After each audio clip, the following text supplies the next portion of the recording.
Önceki iki videomuzdan sonra peki ekipman aldık, yıkadık ama nasıl seçeceğiz soruları gelmeye başladı. Bu video ile beraber son 3 video sizlerin talebi doğrultusunda hazırlandı. Bu da beni çok mutlu etti. Ekipman dedik ya, ip koptu bir kere, ne var ne yok anlatmak lazım artık. O yüzden bugün palet nasıl seçilir, nelere dikkat edilir, farkları falan filan bir video hazırladım. Şu an bu videoyu izliyorsanız tüplü dalışa ya ilginiz var demektir ya da hali hazırda dalış yapıyorsunuzdur. Ya palet alacaksınız ya da bakayım ne anlatmış diye geldiniz. O halde biliyorsunuz ki ya da en azından tahmin ediyorsunuz ki ekipman seçmek zorlu bir görev. Fiyat performans kriteri var. Şekil şemal, renk, üretim amacı derken kafalar yanıyor. Dünyamız artık çoklar dünyası. Öyle 3-5 marka yok. Yüzlerce var. Tür, boyut, stil, palası falan derken karar vermek zor olabiliyor. Neyse ki bu video mükemmel ekipmanı seçmenize yardımcı olacak ipuçlarını anlatıyor. Bu videoda temel düşünce yapısı anlatılacak. Bu videoyu tekrar izleyin ve bu düşünce yapısının sizde iyi yer ettiğinden emin olun. Bu şekilde artık hangi ekipmanı alırsanız alın çok daha az kararsızlık yaşayacaksınız ve nokta atışı alışveriş yapabileceksiniz. Müsaadenizle 3 saniyelik bir introm var, ardından başlayalım. Bu arada siz de videoyu beğendiyseniz beğen butonuna basıp abone olmayı düşünebilirsiniz. Herkese merhaba, ben Belya, dalış eğitmeniyim. Arkadaşlar, videolarda denk geldikçe bazı görüşlerimi paylaşmayı seviyorum. Dikkat ettiyseniz videonun başında mükemmel ekipmanı seçmeniz için dedim ama hayatta mükemmel diye bir şey yok. Ben geç öğrendim ama öğrendikten sonra üstümden yük kalktı. Hayatın kendisi mükemmel değil ki her şey mükemmel olsun. Doğa mükemmele en yakın olabilecek şey iken o bile mükemmel değil. Öyle olsa bir hayvanın neslinin tükenmesi başka hiç kimseyi etkilemezdi. Ya da ozon tabakası delinmezdi. Sonuçta mükemmel hiçbir şey tarafından bozulmaz, etkilenmez olmalı. Demek ki yaşadığımız dünyada mükemmel yok. AGD teşekkürler. O yüzden mükemmeli kovalamayı bırakıp hayatınıza içinizi ısıtıp size yarayacak bir kelime sokun. İyi. İyiyi arayın. İyi güzeldir. Şimdi gelelim günümüz probleminin bizi nasıl etkilediğine ve ne yapacağımıza. Yani çokluklar. Bu çokluk dünyasında ekipmanı nasıl seçeceğiz? Haydi bakalım. Tüplü dalış için en çok kullanılan palet türü açık topuklu, kısaca açık paletlerdir. Paletlerde ayağınızı yerleştireceğiniz büyük bir cep vardır ve topuk bölümünde ayağınızı saran kayışları mevcuttur.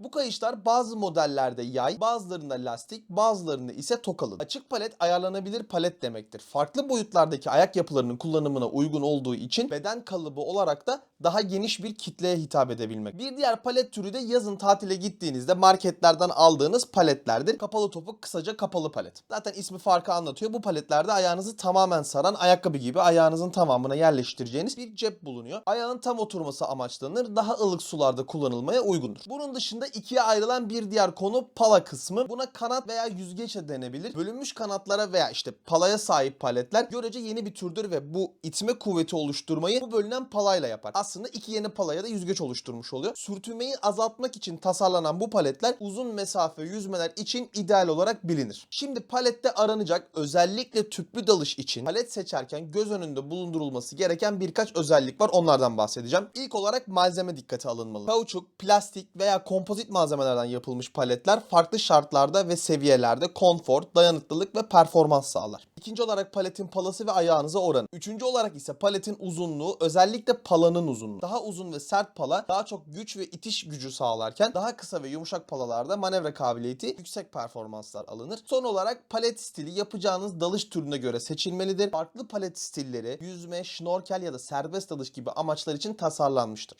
Evet, şimdi ipuçlarına geçelim. Size birkaç maddeyi cevaplayarak yeni bir palet alacağız. İlk ve en önemlisi, nasıl dalışlar yapıyorsunuz? Yapmayı planladığınız dalış türü palet seçmeniz için en önemli iki konudan ilki. Farklı tiplerdeki paletler farklı türlerdeki sularda daha iyi performans göstermek üzere tasarlanmıştır. Mesela aldığınız paleti dalış dışında tatilde yüzerken de kullanmak istiyorsanız daha hafif bir palet tercih edersiniz. Doğal olarak itiş gücü ya da tercih ettiğim ifadeyle torku diğerlerine göre daha düşük olacaktır. Ya da dalış yaparken çoğunlukla derin dalış yapıyorsanız ihtiyaç anında sizi dengeli bir şekilde taşıyacak dayanıklı bir palet tercih etmeniz gerekir. Kısacası çoğunlukla yaptığınız dalışları ya da bundan sonra yapmayı planladığınız dalışların çoğunu düşünüp karar vermek gerekiyor. Dalış türünüzün ne olduğu veya ne olacağı ile ilgili net bir düşünceniz yok ise tüm bu maddeleri sıraladıktan sonra bu konuda da size yardımcı olacağım veya isterseniz direkt o bölümü atlayıp sonra diğer maddeleri dinleyebilirsiniz. İkinci madde palet vuruş stiliniz. Maalesef Türkçesini bulamadım ama çırpmak diye çevirebiliriz. Standart palet vuruş tekniği olan flutter kick mi yapıyorsunuz yoksa frog kick diye bilinen artık tecrübe ve yetenek göstergesi haline gelmiş kurbağa stili vuruş mu, makas vuruşu mu, çift palet vuruşu mu? Bunlar sizin palet tercihiniz için çok çok önemli. Bu vuruşlarda stabiliteniz ve vuruş dengeniz, yüzelliğinizi, bu da konforunuzu etkilediği için vuruş stili önemli bir konu. Seçtiğiniz paletin manevra kabiliyeti, vuruşlarda birbirine çarpıp çarpmayacak olması, düz durup durmadığı, bunların hepsi palet seçerken birer etken. Şimdi soracağım sorunun cevabını bir yere not edin. Daha sert ve yüksek itme kuvvetine sahip bir palet mi gerekiyor?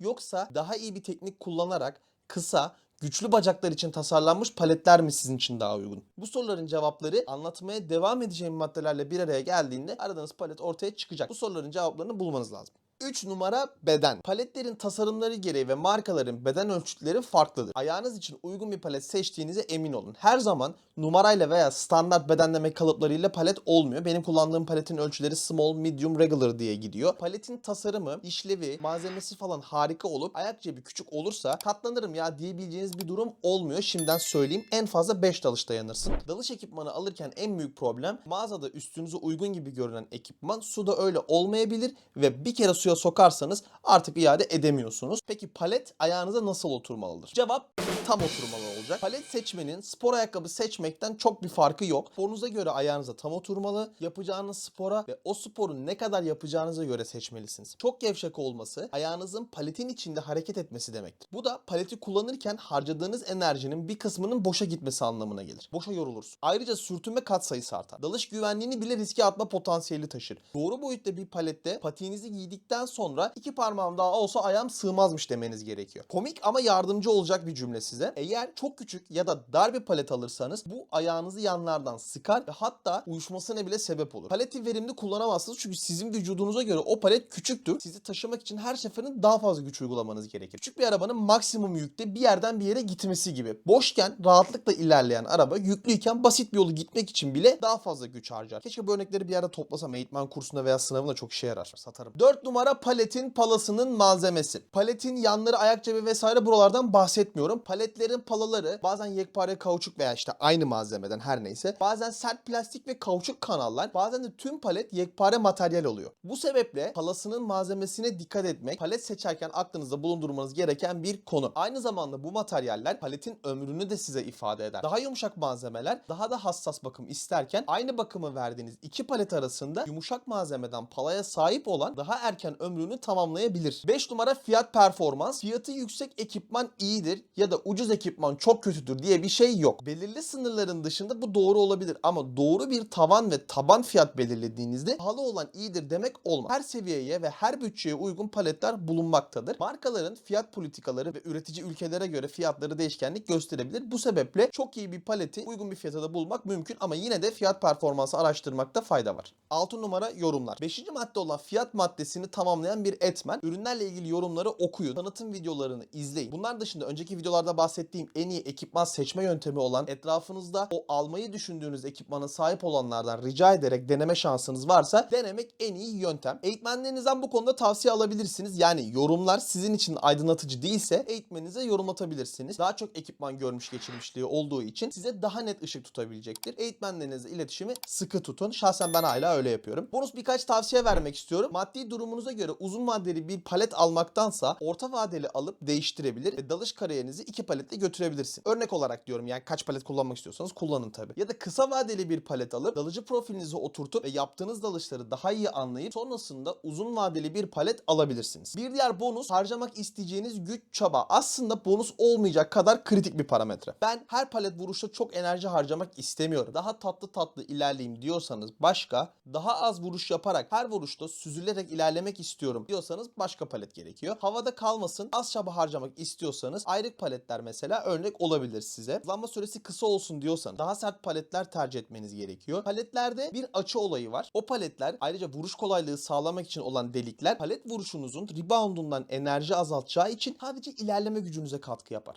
Neden dalıcılar açık palet tercih ediyor? Gelelim buna. Çünkü açık palet kullandığınızda patik ihtiyacınız olacaktır ve bu ısı yalıtımınıza yardımcı olacağından daha soğuk sularda daha konforlu dalışlar yapılabilir. Ayrıca denizde meydana gelebilecek küçük, kesik, sokma, çarpmalara karşı da kendinizi koruyabileceksiniz. Ayrıca giyip çıkartması kolaydır. Ayağınıza göre tam ayarlanır. Enerji aktarımını ayaktan paletin ucuna, suyun itişine çevirmede daha yüksek performans sağlar. Daha dayanıklı olurlar. Amme hizmetine devam ediyoruz ve geliyoruz videonun başında sözünü verdiğim yere. Dalış türünüzü bilmiyorsanız birkaç dalış türünden bahsedeyim. Böylelikle kendinizi daha iyi tanımlayabilirsiniz. Açık su dalışları dediğimiz dalışlar, yani klasik sportif dalıcıların yaptığı 18 metre veya 30 metreye yapılan rekreasyonel dalışlardır. Rekreasyonel dalışın ne olduğunu soracak olursanız sağ üst köşede önerilen videoya tıklayabilirsiniz. Bu dalışlar dışında dalış yapmıyorsanız dikkat edeceğiniz tek konu su sıcaklığı ve belki yılda ne kadar dalış yapacağınız. Videolarımı izlediyseniz size herhangi bir ürün henüz önermeye başlamadığımı fark etmişsinizdir. Yani tabii sponsorluk beklediğimi inkar edemem ama biraz daha kendimi içeriklerde oturtmak istiyorum. Bunun dışında gezgin dalıcılarımız var. Bu arkadaşlar bol bol gezerek farklı yerlere dalışlara gidiyorlar. Farklı ülkelerde, aynı ülkenin içerisinde farklı şeylerde dalış yaptıkları için daha kompakt veya modüler ekipmanlar ya da daha mümkün olan en yüksek performansı sağlayan ve o performansa rağmen boyut olarak